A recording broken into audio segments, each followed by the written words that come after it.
RetroDaze. Freddy versus Jason. I was recently thinking about the iconic battle that eventually took place for the 2003 movie. But more so, I was pondering the long, dark road that eventually led to that cinematic moment. Literal decades of horror fans squaring off to defend their favorite slasher. It's a movie that may have never even been conceived of if not for overwhelming demand from the fans, for better or worse.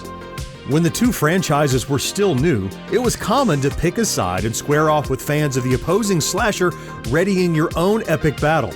Hell, I was such a Fred head that I flat out refused to even watch the Friday the 13th movies for years. Then, in the late 80s, we were gifted with yet another metric with which to duke it out. 2 television series based on everyone's favorite horror movies. Freddy's Nightmares versus Friday the 13th, the series.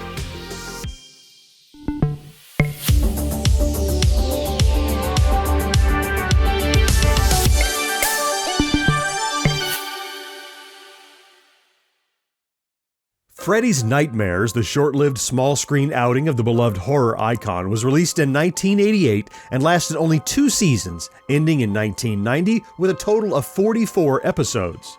Although we get appearances by Robert Englund as Freddy, who introduces episodes with a real Tales from the Crypt pizzazz, the main stories rarely feature Freddy Krueger. One more day until your nightmares begin. Freddy's Nightmares, Friday at 10 on Fox 25. Cards on the table, it has been decades since I last watched an episode of Freddy's Nightmares. As I prepared for this latest viewing, it was important that I admit my tendency to don enormous rose-colored glasses when it comes to pop culture of my youth. With that in mind, and requiring a Herculean expenditure of effort, I yanked the bedeviled things off my face and rushed to put on the first episode of Freddy's Nightmares so I might experience the show in the clear, harsh light of day. Would it hold up to my memories, or would it crumble to dust? Jail couldn't hold him. This man cannot be allowed to walk free. And killing him was the worst thing they could do. I'll be back! Now, for the first time, see how Freddy Krueger became an unliving legend. This night never ends. See how it all began and why the nightmares will never stop. You're dead! Big deal! On the next episode of Nightmare on Elm Street, Freddy's Nightmares. Freddy's Nightmares premieres Sunday at 6 on TV 29. Episode 1 of Freddy's Nightmares is entitled No More Mr. Nice Guy, and yes, that should have been warning enough as to the quality of what I was about to watch. But before I crap all over this thing, I want to be fair. There are enjoyable elements in the first episode, directed by none other than Tobe Hooper, and the opening scene is high on the list. We start with a fake news report, nightly news break. The 80s television vibes alone are a thing to behold, but it gets even better. The newscaster calmly reports on multiple murders and bank robberies, then begins to fade in and out of existence like a static-laden television channel. Smash cut to a dead signal designed like Freddy's sweater. No, don't be afraid. This time, it isn't one of your nightmares. This one was mine.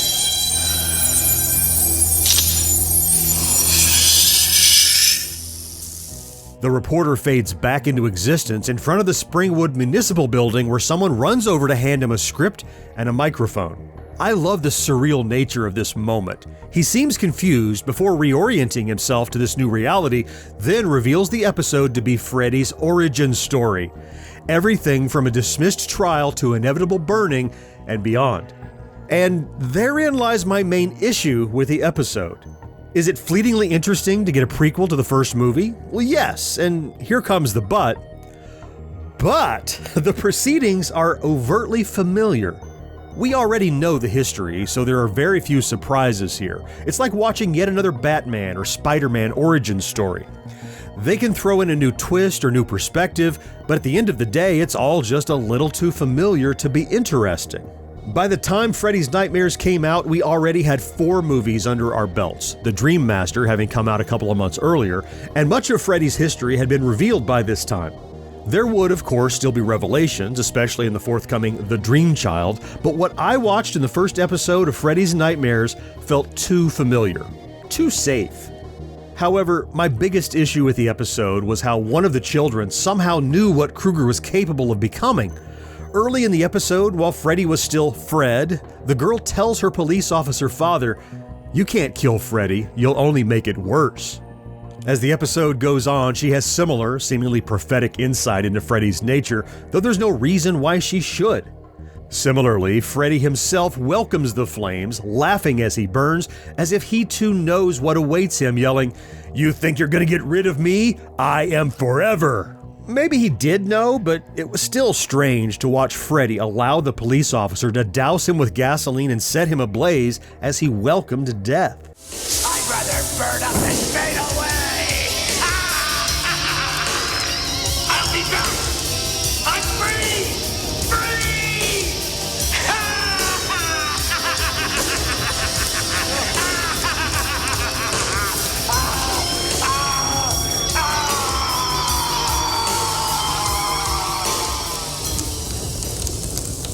While the Freddy interludes are great, the rest of the acting left something to be desired.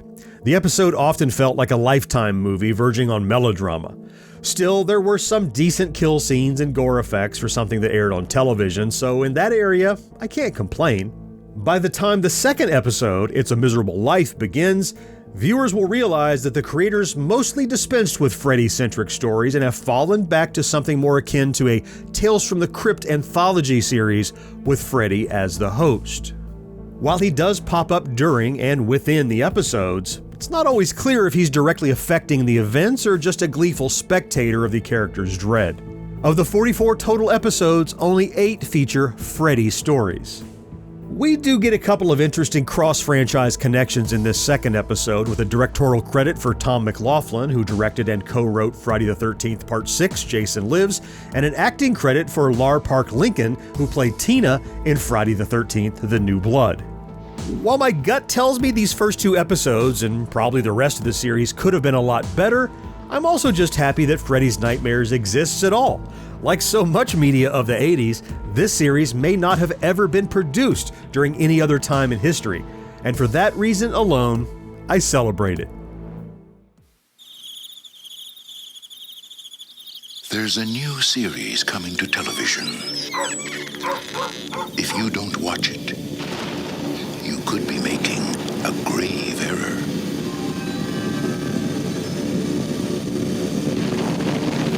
A very grave error.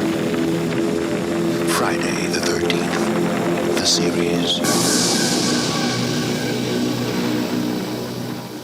Friday the 13th, the series, ran for 3 seasons from October 3rd, 1987 to May 26th, 1990, edging out Freddy's Nightmares by 28 episodes.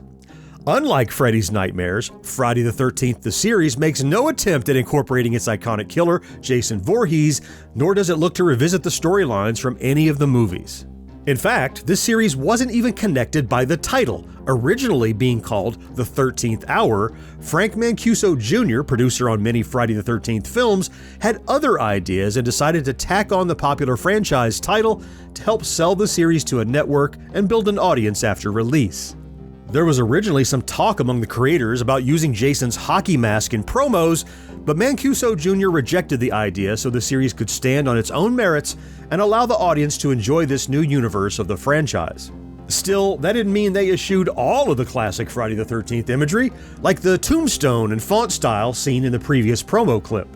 It's hard to say if viewers of the 80s were completely aware of this disconnect between the movies and the series, but either way, it didn't seem to hurt viewership or reviews.